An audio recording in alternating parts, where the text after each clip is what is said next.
ನಮಸ್ಕಾರ ರೀ. ನಮ್ಮಂದಿಗೆ ಇವತ್ತು ನಾವು ಪೆಟ್ರೋಲ್ ಬಂಕ್ ರೆಡಿ ಮಾಡ್ಸಕ್ ಹೊಂಟೀವಿ. ಇವತ್ತು ನಮ್ಮ ದೋಸ್ತ ನಾವು ಪೆಟ್ರೋಲ್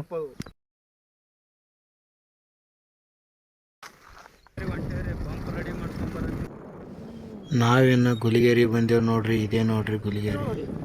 ಸೀದಾ ಅಂಗಡಿಯಾಗ ಬಂದು ನೋಡೋದಕ್ಕೆ ಕಂಡಾಬಟ್ಟಿ ಮಂದಿ ಪಾಳೆ ಐತ್ರಿ. ಪಂಪ್ನಿ ಅಂಗಡಿಯಾಗ ಬಾಬಾ ಇಷ್ಟೊಂದು ಮಂದಿಗೆ ನಾನು ಯಾವತ್ತೂ ನೋಡಿರ್ಲಿಲ್ಲ ರೀ. ಸುತ್ತಲೂ ಏನು ನೋಡಕತ್ತಿರಲ್ಲ, ಎಷ್ಟು ಮಂದಿ ನಿಂತಾರೆ ನೋಡ್ರಿ ಇಲ್ಲಿ. ನಮ್ಮ ಪಂಪ್ ಇನ್ನೂ ರೆಡಿ ಆಗೋದು ಲೇಟ್ ಆಗುತ್ತೆ ಅಂತ ಅಲ್ಲೇ ಕ್ಯೂ ಬಿಟ್ಟು ಹೋಗ್ಬೇಕಂತ. ಮತ್ತು ಇಲ್ಲಿ ತೋರಿಸ್ತೀವಿ ನೋಡ್ರಿ, ಎಷ್ಟೊಂದು ಪಂಪ್ ರಿಪೇರಿ ಮಾಡವದಾವಂದ್ರೆ ಹಂಗೆ ಲೇಟ್ ಆಗೋ ಸಂಬಂಧ ನಾವು ಹಿಂಗೆ ಬೇಕ್ರಿ ಬಂದೇವು ನೋಡ್ರಿ. ಬೇಕ್ರಿ ಬಂದು ನಮ್ಮ ದೋಸ್ತ ಏನು ತೊಗೊಂಡ್ಮತ್ ಕೇಳ್ತಾರೆ. ಯಾರೋ ಇವನು ಅಣ್ಣ ಬೆಳ್ಳಗಣ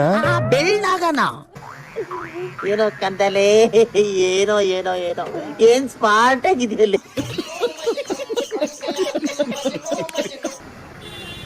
ಅದಕ್ಕೆ ಅವ್ನು ಕೇಕ್ ತೊಗೊತೀನಿ ಅಂತ ಹೇಳ್ತಾ ಇದ್ದ. ನೀನೇನು ತೊಗೊತೀಯ ಅಂತಂದ ಕೇಳಿದಾಗ ನನಗೆ ಐಸ್ಕ್ರೀಮ್ ಬೇಕು ಅಂತ ಹೇಳಿದೆ. ಐಸ್ಕ್ರೀಮ್ ತೊಗೊಂಡಾಗ ನನಗೆ ಇಷ್ಟ ಆಗಿದ್ದ ಐಸ್ಕ್ರೀಮ್ ಅಂದರೆ ಕೋನ್ ಐಸ್ಕ್ರೀಮ್.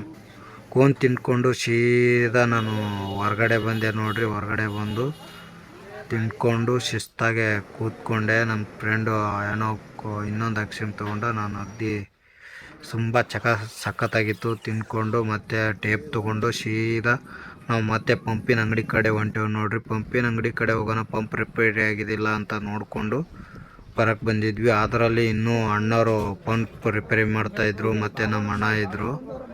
ಅವ್ರಿಗೆ ಹೇಳಿದ್ವಿ ಬೇಗ ರೆಡಿ ಮಾಡೋಣ ಅಂತಂದ. ಯಾಕಲಕ್ಕೋ ರೆಡಿ ಆಗಿದೆ ಅಂತ ಹೇಳಿದ್ರು. ಆಮೇಲೆ ವೇಟ್ ಮಾಡಿ ಪಂಪ್ ರೆಡಿ ಮಾಡಿಕೊಂಡು ಸೀದಾ ಹೆಗಲ ಮೇಲೆ ಹಾಕ್ಕೊಂಡು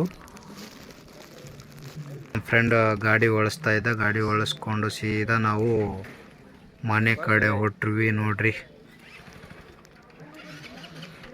ನಮ್ಮ ದೋಸ್ತ ಹೇಳ್ದ ಟೀಗಿ ಕುಡ್ದು ಹೋಗೋಣ ಅಂತಂದ. ಅದಕ್ಕೆ ನಾನು ಬೇಡ, ಆವಾಗಲೇ ಐಸ್ಕ್ರೀಮ್ ತಿಂದಿದ್ದೀವಿ, ವಡಾಪಾವ್ ತಿಂದಿದ್ದೀವಿ, ಬೇಡ ಅಂತ ಹೇಳಿದೆ.